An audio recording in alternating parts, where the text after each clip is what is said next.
Thank you. So good news is that we have very good panel, but bad news we have only 15 minutes.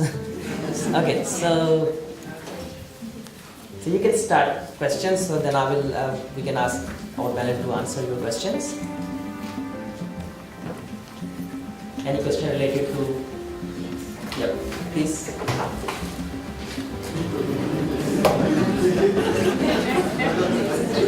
Yeah. Thank you, and thank you to all the speakers for really addressing the issue as it is. One of the things that I've been hearing is about also the food crisis, the issue about lack of food just in the general community, and because of the farmers being restricted to be able to grow food. Could the panel actually comment on the issue about the availability of food just generally for the community as well as for the patients? Thank you very much for that question. You're absolutely right. Sierra Leone was once upon a time principally an agrarian economy. 15 years of civil war, which about 8-9 years ago moved most of our population from the countryside to the city. Not surprisingly, all the social consequences as a result of that have ensued in the country. Now, in the last couple of months, in a bid to catch up with the rapidly spreading disease, the government has resorted to isolation of communities in an attempt to halt or quarantine to mitigate the spread of the virus. Unfortunately, what has been happening is when these communities are quarantined, no adequate provision has been made to supply food to these people. Now, much of Sierra Leone, actually about 75% of the Sierra is below the poverty line. And food is getting on a day-to-day basis. If you lock up a group of people in their homes, they will not have food to eat. They need to get out of the house. So yes, I agree, it's a major issue. I know of individual politicians, well-wishers, and non-governmental organizations that have been trying to step in to fill that gap by providing food aid to communities that have been isolated. But it does remain an issue, unfortunately, and it also needs to be addressed, and that's one of the areas where leadership in such a crisis management plays a big role. Would you like to add? Yeah, I just want to add one thing to that is the food issue also impacts on the spread of the disease, because people would go out and fend for themselves. So that's been one of the huge impacts. And currently I know the government does provide some sort of support in that regard, but it's not enough. And I know the World Food Programme has highlighted this issue, but I don't know how far they've gone. And I think Red Cross got, a bit to play in that regard. There was a question from this side. Just a question regarding leadership. So, as you mentioned just before, I know that I guess when it comes to leadership, you need some sort of structure over there. Then again, the more leadership you get that sort of conflict as well. So, at the moment, is MSF in charge of that leadership at the moment? Because it seems like they seem to be the ones that are on the ground most. What's the situation like in regards to leadership? Because planning is important at the same time. Absolutely. Did you mean leadership in Sierra Leone itself, or is it reflecting on the three countries? In Sierra Leone. In Sierra Leone, I think they've revised basically what they call a task force that deals with Ebola. Currently, and I think Mike is going to probably expand on it, there's a task force being implemented, and it's now headed by the military force and the defense force actually. And there's a committee working with other international stakeholders. But as Mike has said, that there is no cohesiveness within those groups, and so that's creating a problem. But I think recently the UN has appointed 3 special commissioners for each country to be able to coordinate the strategies that are being implemented in the 3 countries. So I'll pass it on to Mike to expand on it, because I think he knows more than that than I do. Thanks, AJ. Look, I think I might spend a few minutes just talk about the evolution of the structure of leadership with regards to the Ebola response in Sierra Leone. I can't comment on what's been happening in Guinea or Liberia, unfortunately. Look, when the crisis first broke out, the usual thing you'd expect, the Minister of Health will step in and respond. Now, the Minister of Health was slightly slow for many reasons, which history will go into, in responding to contain the crisis.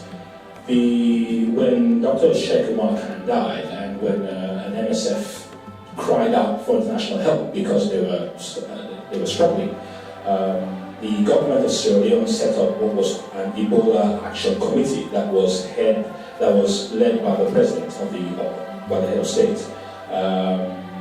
That committee's specific role was really about raising funds to tackle the crisis. But the day-to-day response to the crisis was still left in the hands of the Ministry of Health and the roles that international NGOs were playing. You have to remember that a lot of the health provision in Sierra Leone, it has for a long time and still continues to be managed by NGOs such as UNSW. And so everyone was doing their own thing.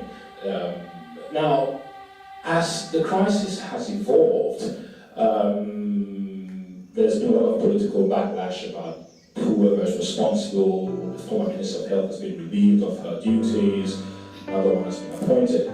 But until about 4 or 5 days ago, there wasn't a central committee that was, well, there was one on paper, but on a day-to-day basis, there wasn't a central committee that coordinated all the efforts of MSF, the Red Cross, local NGOs, the Ministry of Health, a Cuban contingent of doctors that had been sent down, a Chinese contingent of medical personnel and training staff and labs that had been sent down. Everyone essentially has been doing their own thing, which is part of the reason why it has been difficult to get on top of this. About a week or so ago, the United Nations, the Secretary of the United Nations appointed 3 representatives responsible for coordinating the international response in the 3 countries. 3 or 4 days ago, the head of state in Sierra Leone reinvented the Ebola response committee and appointed the current, now former head of the military to head that response group with a view to beginning to try to, at this stage, harmonize all the players on the ground. So that's what's been going on with regards to, so as you can see, for a crisis that has claimed 4,000 lives, for a crisis that has been going on for a couple of months now, the national response, the international response as well, has been relatively slow and hasn't really caught up or kept pace with the rate at which the virus has affected the population. Unfortunately, this will have dire consequences, not just for the lives that have been lost now, but for the economies of that region for a very, very long time. And that's what we need to do, that's what we're talking about, trying to sort out now. Does that give you a clear picture of why a lot more leadership is needed on the ground, unfortunately?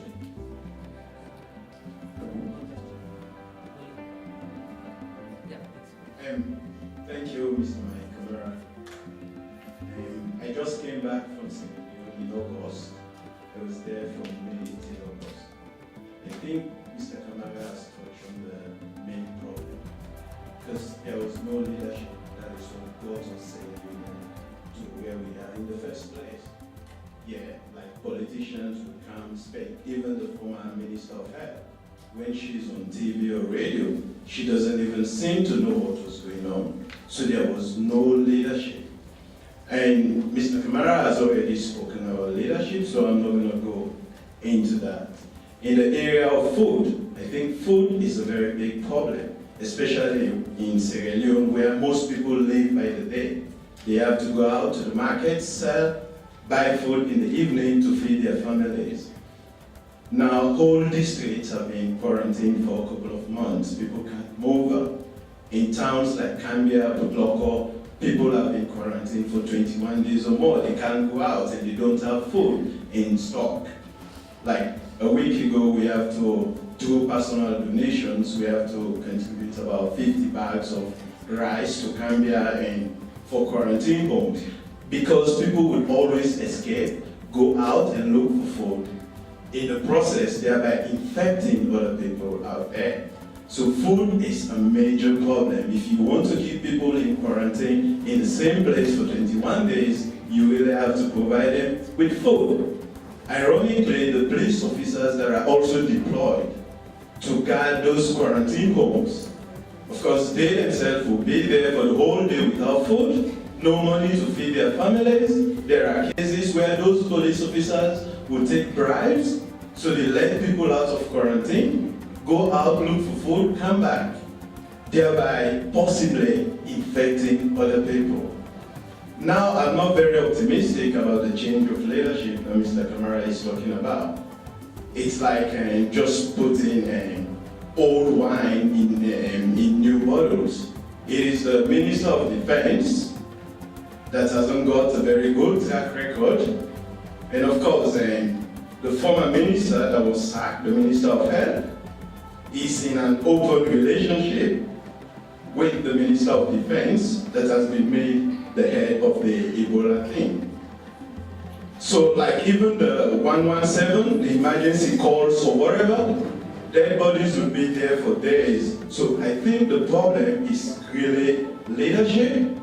And also my question now, before Ebola, many people were dying of malaria almost every day. People were dying of cholera, typhoid, and a whole lot of diseases. But since Ebola started, in Sierra Leone, it's like nobody has died of malaria, nobody has died of typhoid, nobody has died of cholera. So, I don't know what is happening, whether cholera, malaria, typhoid has disappeared. Now all deaths in Sierra Leone are Ebola. Thank you. Okay, thank you. So, I would like to ask this question about other diseases.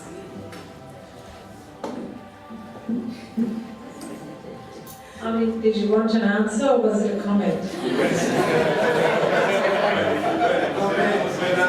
I mean, it's certainly come up. I know that the WHO malaria committee and the Gavi groups that are looking at malaria have asked these questions about what happens to malaria control, but I think you've got to look at it from a risk analysis perspective, in that you need to look at the case fatality, the consequences, that the priority has to be acutely on controlling Ebola, but also in terms of assessment of febrile patients. In any outbreak, the positive predictive value of a case definition around fever increases. So if you're looking at a febrile patient in the middle of an Ebola outbreak, the chance that it's Ebola is much higher than if there's no outbreak. So, you might be missing malaria, and I'm sure they are missing cases of malaria in many instances. But in a health system that is totally stretched with very limited resources, I think the priority has to be on control of Ebola.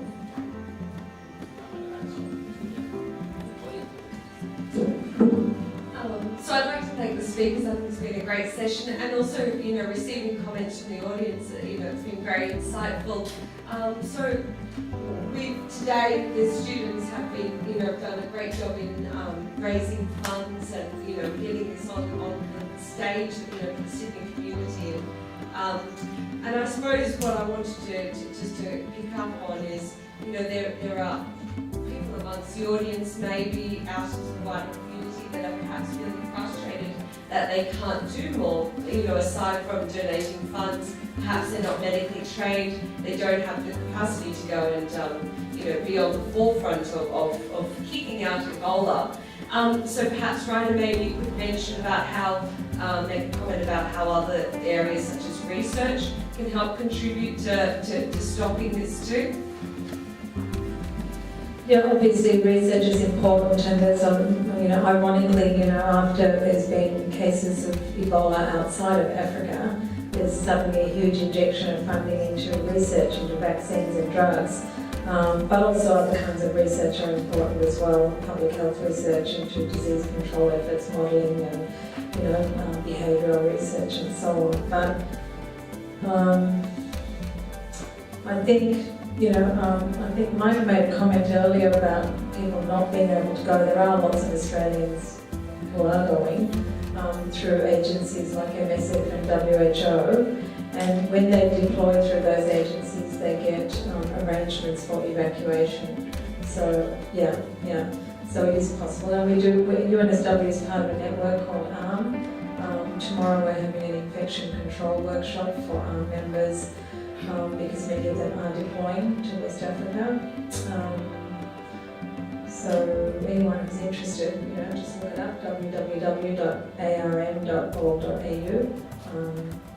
There are other ways in which we can contribute. Look, I think you raised a very valid point, and there are two aspects of this. There is the acute Ebola crisis that we need to get on top of, absolutely, and that's what this is all about. However, there is also the long-term goal to this. Clearly, there are significant deficiencies in health provision in West Africa, which is why this is the situation we find ourselves in.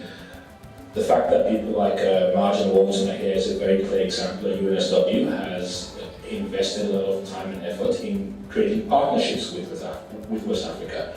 Long-term strategic partnerships that will continue to build the capacity of struggling health systems to cope and to reinvent and develop themselves is the long-term goal that we're looking to hopefully achieve post the immediate Ebola crisis. And that's where a lot of these things will come into play. It's absolutely crucial that these links be developed and strengthened. Links, for example, between the University of New South Wales and the College of Medicine and Health Sciences in Sierra Leone, where we continue to train personnel. We make opportunities to allow these people such as myself to benefit from this and others have as well. And eventually, there will be a contribution we all will make to building up the health infrastructure in these countries. But we need a lot more of these strategic relationships to get built up. And I think Australia historically has been very involved in West Africa, but I believe there is room for this to improve. And hopefully we'll go down that path. Okay, thank you. So, just last question because we don't have much time. So Thank you. It's not a question, it's not a comment, but an appeal. I'm from Liberia, I'm studying at the University of Sydney. And Mike has already talked about Sierra Leone, Liberia went through wars, years of war, right? And for example, in my country, what we have done after 2005 to present in 1 month, in 8 months, all of those gains have been wiped away. Secondly, Australia government has tried to help Liberia to rebuild its manpower or womanpower. Unfortunately, this year, Liberia and Sierra Leone have been deleted from the scholarship list, the OSCE scholarship list, which is a means of helping us to come and learn and go back home and rebuild our country. Now that we have Ebola, I don't know if it is intentional or some acts of whatever to delete Liberia and Sierra Leone from the list. My appeal to the Australian government and the Australian people whose money we are using to learn, please, can we talk to our lawmakers to add Liberia and Sierra Leone back on the list as a means of rebuilding our country after Ebola?